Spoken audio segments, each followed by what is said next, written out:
बोलिए गणेश भगवान की जय, सियापति रामचंद्र की जय, शंकर भगवान की जय, पवन सुत हनुमान की जय, सर्व संत समाज की जय। राम चरण दृढ़ प्रीति करे, बाल के न तनु त्याग। सुमन माल जिमि कंठ ते, कीर्तन जानई नाग। मंगल भवन मंगल हारी, जब हो तो दशरथ अजर विहारी।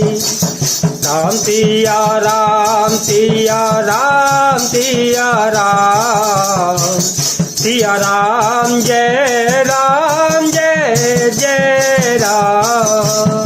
श्री राम जी के चरणों में दृढ़ प्रीति करके बाली ने शरीर को वैसा ही आसानी से त्याग दिया जैसे हाथी अपने गले से फूलों की माला का गिरना न जाने। राम बाली निज धाम पठावा, नगर लोग सब व्याकुल धावा। नाना विधि विलाप कर तारा, छूटे के सन देह संभारा। छूटे के सन देह संभारा, तारा बिकल देखिर घुराया। इन ज्ञान हर लीनी माया, चित जल पावक गगन समीरा। पंचर चितयते अधम शरीरा। राम सिया राम सिया राम सिया राम, सिया राम जय जय राम। प्रगट तो तनु तव आगे सोवा, जीवन नित्य के ही लगे तुम रोवा। उपजा ज्ञान चरण तव लागी, इन्हें से परम भगत बर मांगे। उमादारो जो सित के नाई, सबहिन चावत राम गोसाई। तब तू भी वही आय तो दीना, मृतक कर्म विधिवत सब कीना। काम कहायनु जहि समुझाई, राज देहु सुग्रीव वही जाई। रघुपति चरण नाई करे माथा, चले सकल तेरी तर गुना था। राम सिया राम सिया राम सिया राम, सिया राम जय राम। श्री रामचंद्र जी ने बाली को अपने परम धाम भेज दिया। नगर के सब लोग व्याकुल होकर दौड़े। बाली की स्त्री तारा अनेकों प्रकार से विलाप करने लगी। उसके बाल बिखरे हुए हैं और देह की संभाल नहीं रही है। तारा को व्याकुल देखकर श्री रघुनाथ जी ने उसे ज्ञान दिया और उसकी माया अज्ञान हर ली। उन्होंने कहा, पृथ्वी जल अग्नि आकाश और वायु, इन 5 तत्वों से यह अत्यंत अधम शरीर रचा गया है। वह शरीर तो प्रत्यक्ष तुम्हारे सामने सोया हुआ है और जीव नित्य है। फिर तुम किसके लिए रो रही हो? जब ज्ञान उत्पन्न हो गया तब भगवान के चरणों में लगी और उसने परम भक्ति का वर मांग लिया। शिव जी कहते हैं, हे उमा स्वामी जी, श्री राम जी सबको कठपुतली की तरह नचाते हैं। तदंतर श्री राम जी ने सुग्रीव को आज्ञा दी और सुग्रीव ने विधि पूर्वक बाली का मृतक कर्म संस्कार किया।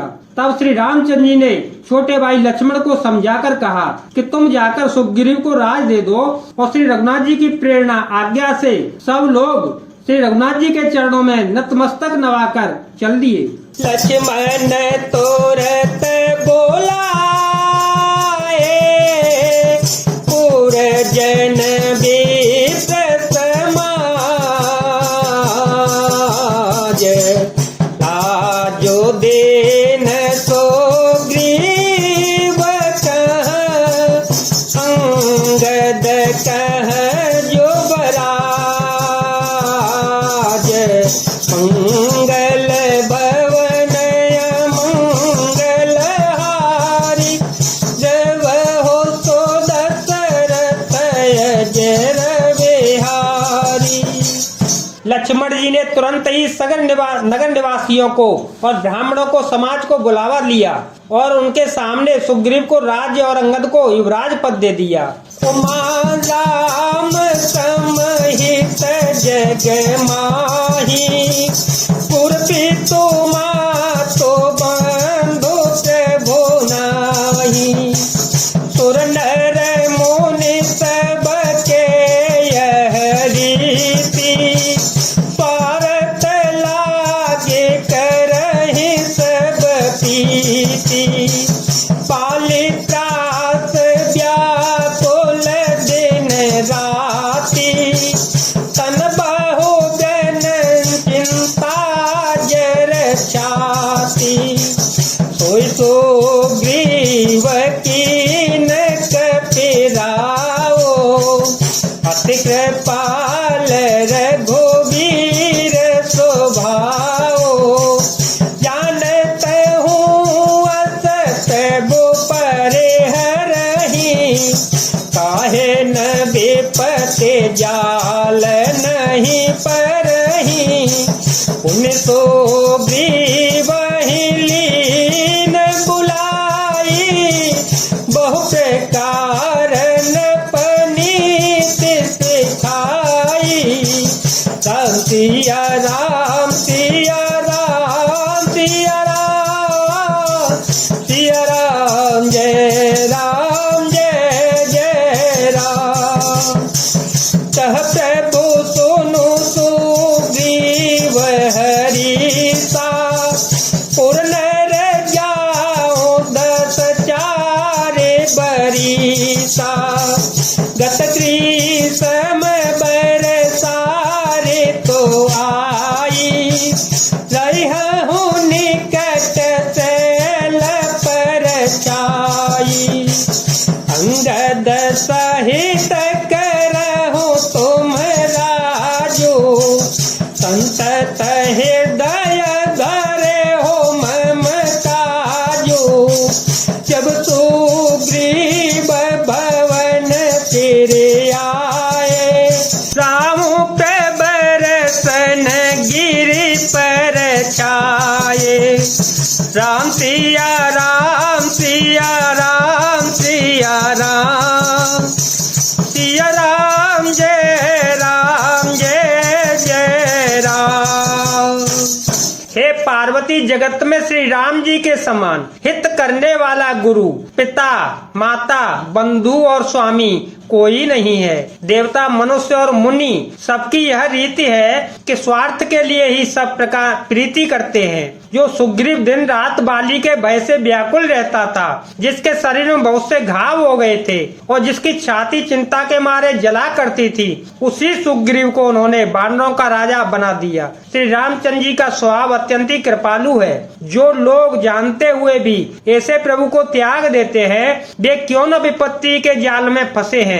फिर श्री राम जी ने सुग्रीव को बुला लिया और बहुत प्रकार से उन्हें राजनीति की शिक्षा दी। फिर प्रभु ने कहा, हे वानरपति सुग्रीव, सुनो, मैं 14 वर्ष तक गांव बस्ती में नहीं जाऊंगा।